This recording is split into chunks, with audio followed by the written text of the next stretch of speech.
Van Life Camp, invitation. Mais je comprends pas trop. Bon, c'est plus vraiment un secret vu que je le dis. Hello, je vais couper mes cheveux chez Léonie. Il est dans le live? Oui. Oui. Ça, c'est moi. Un jour, j'ai remarqué que vivre libre dans ce monde, c'est un métier. Du coup, j'ai décidé de travailler tous les jours. Bienvenue sur ma chaîne. Ah, ça tremble un petit peu. J'ai décidé de prendre une route un peu qui part dans les montagnes ici en Slovénie pour atteindre une petite chapelle que j'ai trouvée comme ça sur Google Maps. Le but c'était de se poser là quelques jours, en tout cas un jour, un petit peu en hauteur, tu vois, et avec pas grand chose dans les alentours. Et je pense que vu les paysages, à mon avis, j'ai bien choisi. Il y a un spot, mais je vais aller voir quand même jusqu'en bas cette petite chapelle. Ah ouais, franchement, ça claque. On voudrait pas qu'il neige durant ces jours parce que là, c'est sûr, je remonte pas. Juste devant la petite chapelle.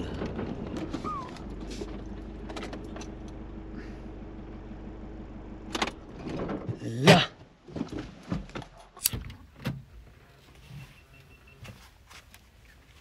Ah, c'est beau.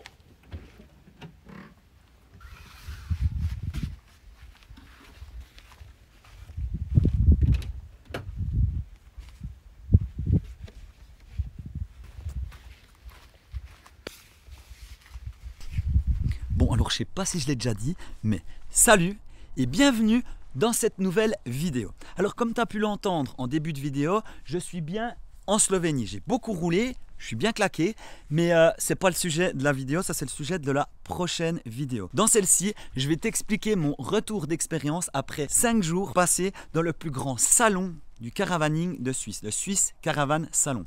Alors, je t'avoue que c'est une sacrée expérience pour moi parce que si on m'avait pas invité, j'y serais tout simplement jamais allé. Parce que si tu vas dans un de ces genres d'événements, eh ben c'est parce que tu t'intéresses un petit peu à ce mode de vie. Parce qu'on allie ce salon avec, d'ailleurs, il y a beaucoup de 4x4, avec la van live et surtout avec le camping-car. Et tu verras que mon mode de vie, donc vivre à l'année en véhicule, n'a rien à voir avec les choses des fois qu'on te propose dans ces salons. Là, j'avoue que je vais pas me faire beaucoup d'amis, mais en même temps, si je fais cette vidéo, c'est justement pour te donner quelques explications et le retour que j'ai eu sur cet événement. Mais avant d'aller au salon, étant donné que je pars pour un long voyage avec Bourrin, j'avais 2-3 choses à régler.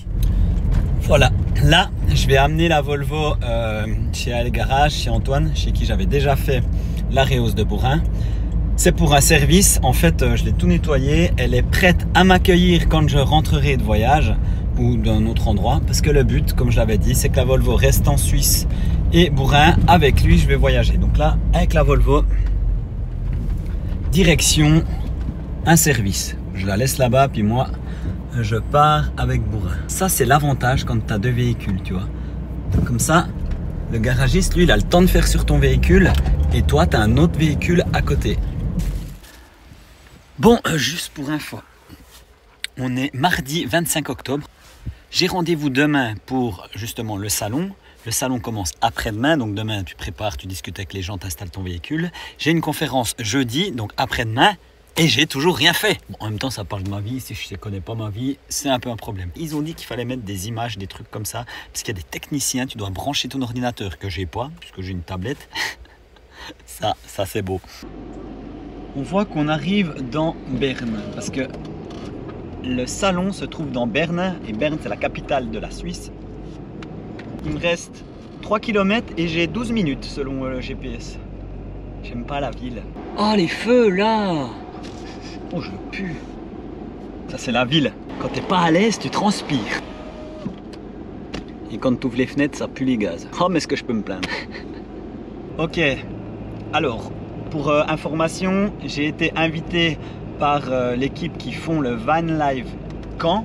Donc c'est un camp qui est dans le salon, parce qu'à la base le salon à Berne c'est un salon pour les camping-cars neufs, c'est des des exposants. Je ne l'ai jamais fait, hein, donc je ne sais pas. Mais ils ont fait un camp de personnes qui vivent à l'année ou qui voyagent avec leur véhicule. Donc ils viennent avec leur propre véhicule. Et moi, je serai là avec Bourrin. Alors déjà que j'aime pas la ville, en plus de ça, j'ai le soleil en pleine tronche. Tu vois pas les feux. Ah, c'est la merde. Oh, mais est-ce que je me replains? Mais ça va me faire du bien, je vais voir du monde. Alors, normalement, c'est la prochaine à droite. Allô? Van Life Camp. C'est... Ah ok, bah, je suis invitation. Ah, mais c'est là-bas, je pense. Oui, ouais. Merci. De rien, bonne soirée. J'ai loupé l'entrée, il y avait des gens devant. Et voilà. C'est beau, hein?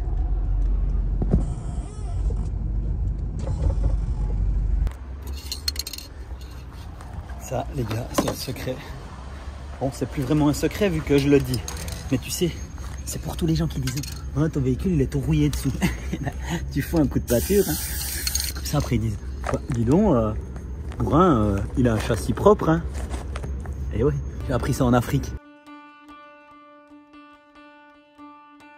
Ouais, je t'avoue que j'étais pas trop à l'aise de me retrouver au plus grand salon du camping-car de Suisse. Mais durant la première soirée, quand j'ai compris l'ambiance qui régnait dans la Van Life Camp, je me suis tout de suite senti comme chez moi. Parce que finalement, on s'est tous retrouvés là, entre nomades, à pouvoir partager notre mode de vie à des personnes qui s'y intéressent. C'est bien là que tu vois que quand tu es nomade, tu t'adaptes parfaitement à n'importe quel endroit. Il suffit juste de s'y sentir bien. Et je t'avoue que les feux pour cuisiner et les copeaux pour cacher le bitume faisaient parfaitement l'affaire pour ces quelques jours.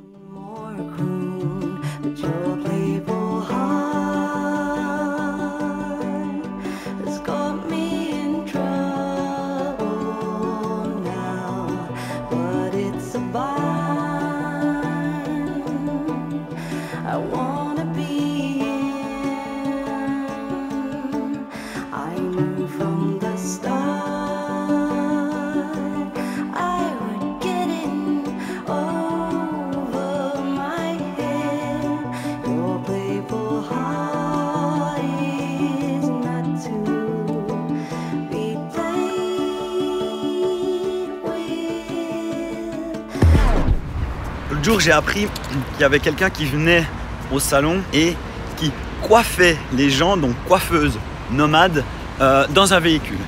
Et je te jure, ça tombe bien. Par contre, quand je lui ai dit que j'allais venir me faire coiffer chez elle et que ça faisait 6 mois que je ne m'étais pas lavé les cheveux avec du shampoing, elle m'a un peu regardé bizarrement. Donc, vu que je vais aller me faire couper les cheveux ce matin, eh ben, je suis en train de chercher du shampoing, quoi. Parce que, pour la petite précision, je me lave toujours les cheveux, mais sans shampoing. Et c'est vrai que, tu vois... Ah, mais là, il faut que je me lave avec du shampoing, ça me coupe les cheveux. Shampoing, je sais pas, faut pas se tromper. J'en prends 2, hein, parce que... Avec la tignasse. Duscher à Rumbreren, ça va venir là, toi, monsieur. Là. I cut my hair. Hello. Je vais couper mes cheveux chez Léonie. It's your name? No. No. It's not your name? It's fine. Yeah. But she don't speak French. Donc elle parle pas français. Donc tu vas comprendre que si je parle mon joli anglais, parce qu'elle parle allemand, donc on va essayer de se comprendre comme ça. Trop marrant parce qu'elle a un appartement, mais elle n'est pas nomade comme moi je vis nomade. Par contre, elle a fait de son métier, de son travail de coiffeuse nomade. Elle coiffe des gens partout. Donc n'hésite pas à aller voir son Instagram, tu verras, c'est assez cool. Ça peut être sur un banc, ça peut être près d'une rivière, ça peut être dans son véhicule, parce qu'elle l'utilise aussi pour voyager et pour couper les cheveux. Et du coup, moi je vais me faire couper les cheveux. Let's go. Yeah. Do you want to wear this or this? J'ai même le droit de choisir mon petit. Je fais celui-là. Allez. Si j'avais su. Alors en fait, elle me propose un café ou une bière, tu vois. Puis genre, it's a little bit early for beer, non? No. Il est 9h du matin, genre. Faut quand même pas boire une bière. J'ai pris une bière. En plus, ça a l'air artisanal. Je sais pas d'où ça vient. On va se faire la coupe punk. Hein. En fait, ça fait des années que je me fais cette coupe. Sauf que vu que je me coupe 3 fois les cheveux par année ou 2 fois, eh ben, ils sont plus souvent longs que la coupe Iroquois, tu vois. Tu peux aller te faire couper les cheveux partout, tu vois. C'est top, ça.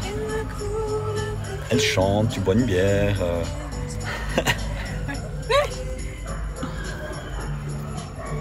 You like? No. You don't like? Oui. Oui. Non mais tu vois, ce que j'aime c'est que en fait elle est, je regardais là, elle est coiffeuse, ça se voit, hein, mais en fait elle fait son job par passion. Puis tu le vois, regarde, elle est au taquet. Et moi j'en ai mais rien à foutre de mes cheveux. Quand tu fais quelque chose par passion, tu le partages et c'est ça qui est beau. Alors elle m'a proposé de mettre du gel, mais j'ai dit non, merci Léonie. Puis n'hésite pas, va voir son compte Instagram, je te le mets en lien juste ici. Et je te mets aussi tout en description de la vidéo si tu veux plus d'infos. Parce qu'elle fait pas que de la coiffure.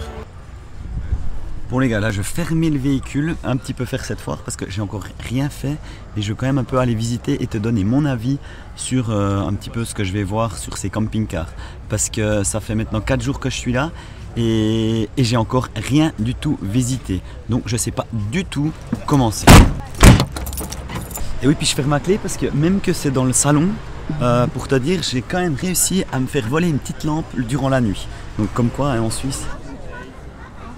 Bon, l'extérieur c'est déjà plus 4-4, mais bon, on est au salon de la caravane, donc on va plutôt aller voir les caravanes. De la petite remorque là. Ah oui, ça fait vraiment... Ça c'est marrant. Ça c'est fun, tu vois. Pour quelqu'un qui veut vivre dehors, je trouve ça assez rigolo. Hello, bonjour. Si jamais c'est ça, je pense que tu trouves sur internet. Moi je trouve ça cool. Et c'est cosy surtout. Et il y a le choix, tu vois, un peu à la old school.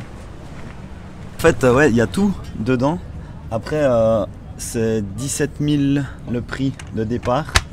C'est vrai que c'est un petit peu cher. Ouais, c'est, tu vois, le truc entre une caravane, une grosse caravane et puis la remorque. Donc hyper pratique parce que tu peux aller quand même à plusieurs endroits. Puis je pense même dans les parkings. Et ça c'est intéressant.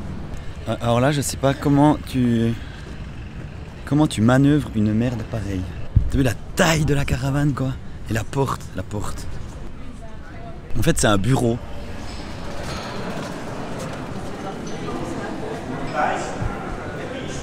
Là c'est où j'ai fait ma conférence l'autre jour, que j'ai mis en vidéo sur Tipeee si jamais tu vas aller voir. Et c'est sur 3 étages. Donc là c'est un véhicule, je comprends, ouais en fait le concept apparemment c'est pour partir skier. Mais en fait dès que tu ouvres la porte t'as plus d'électricité déjà tu vois. Et je pense que c'est plus un concept avec des... Je comprends pas trop.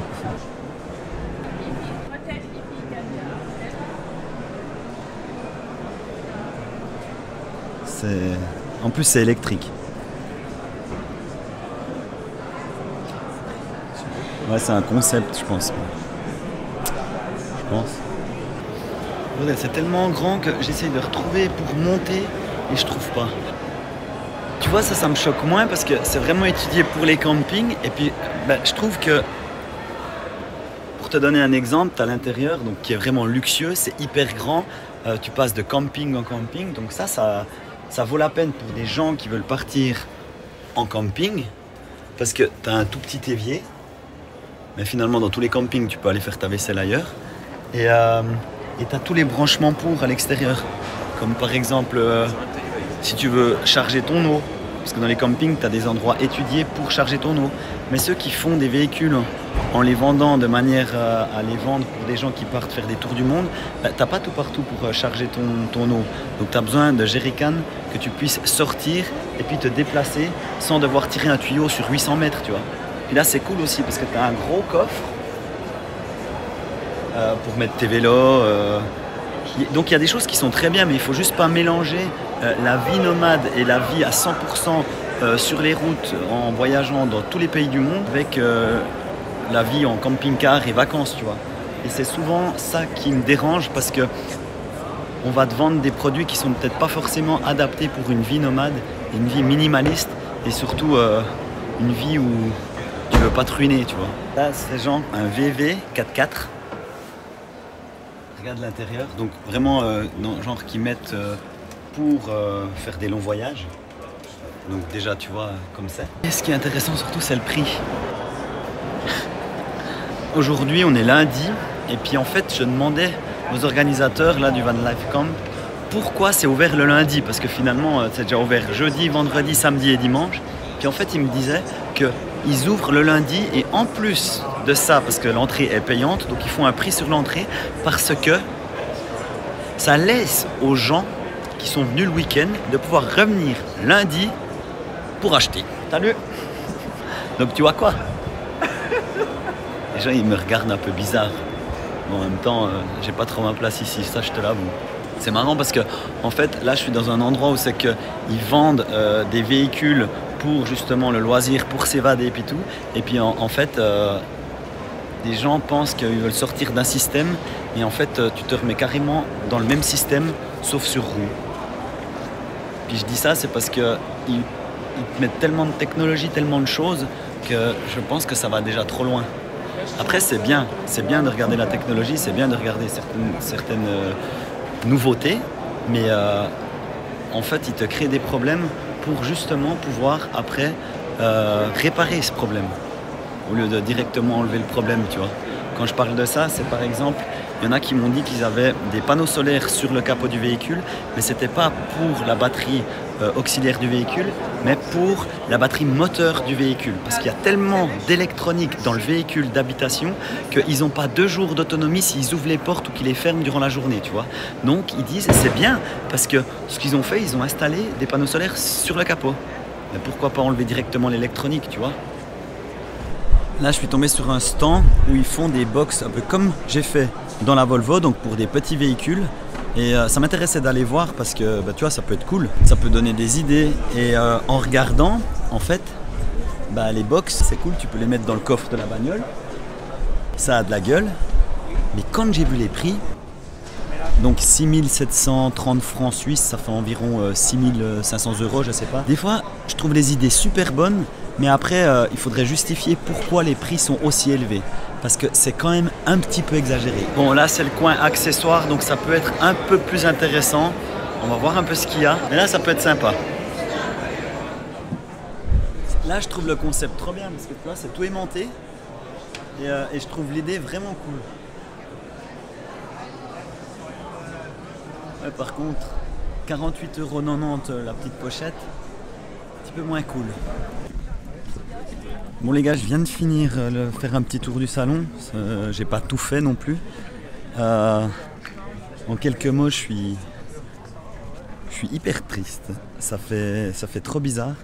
Ce qui m'a le moins choqué, c'est les camping-cars, vraiment camping-cars, parce que finalement, c'est étudié pour le camping, donc des véhicules plutôt bas avec toutes les connexions qu'il faut pour quand tu arrives dans un camping, aussi le confort. Et ça m'a même pas choqué. Ce qui m'a choqué, c'est le fait qu'on vend du rêve à des gens en vendant des véhicules soi-disant adaptés pour partir faire des tours du monde, et ce qui n'est pas du tout le cas, tu vois. Ça, c'est mon avis. C'était une expérience. Bon, ok, alors je me suis un petit peu plaint dans cette vidéo, mais pas durant le salon. D'ailleurs, je remercie énormément les organisateurs du Van Life Camp. Je mets tous les gens du Van Life Camp en description de la vidéo, comme ça tu peux aussi les suivre. Je tiens aussi à remercier le Swiss Caravan Salon parce qu'ils m'ont permis de faire une conférence là au milieu du plus grand salon de Suisse. Et si je me plains ou je donne un peu mon avis là-dessus, c'est que tu me suis, tu me connais, tu sais mon mode de vie. Il y a beaucoup de personnes qui m'envoient des messages pour me demander conseil sur comment tu fais pour vivre ce mode de vie, comment tu fais pour être plus autonome, comment tu fais pour pouvoir continuer à vivre comme ça. Et puis clairement, quand j'ai visité ce salon, c'était pas du tout ça, tu vois. Donc je n'ai rien contre toute cette technologie, comme je le dis dans la vidéo. Je trouve ça beau aussi de voir l'évolution de l'être humain jusqu'où il peut aller, ça c'est clair. Mais ce que j'aimerais dire là-dedans, c'est que ce que j'ai vu au salon et mon mode de vie, ça n'a rien à voir. Mais je tenais quand même à le préciser parce que durant l'événement, j'ai rencontré pas mal d'abonnés, des personnes qui ne me connaissaient pas, qui sont venus au Van Life Camp, qui nous ont vus le cul par terre, à faire des feux, à manger, à finalement vivre notre vie nomade, à être posé là. Et clairement, c'est pas ce qu'on te vend dans le salon. Allez, sur ce, n'oublie pas, abonne-toi, like, commente et surtout abonne-toi parce que j'ai commencé mon futur projet et je tiens à t'en parler dans la prochaine vidéo. Allez, salut! Bon les gars, c'est la fin du salon, puis en fait ce qu'ils font, c'est qu'on doit tous klaxonner. Donc désolé, j'ai pas de... c'est pris un peu à la bourre. Je vais allumer bourrin parce que faut tous klaxonner. Ah, on klaxonne. Donc tu auras compris que c'est la fin du salon et c'est justement les dernières heures de bourrin en Suisse.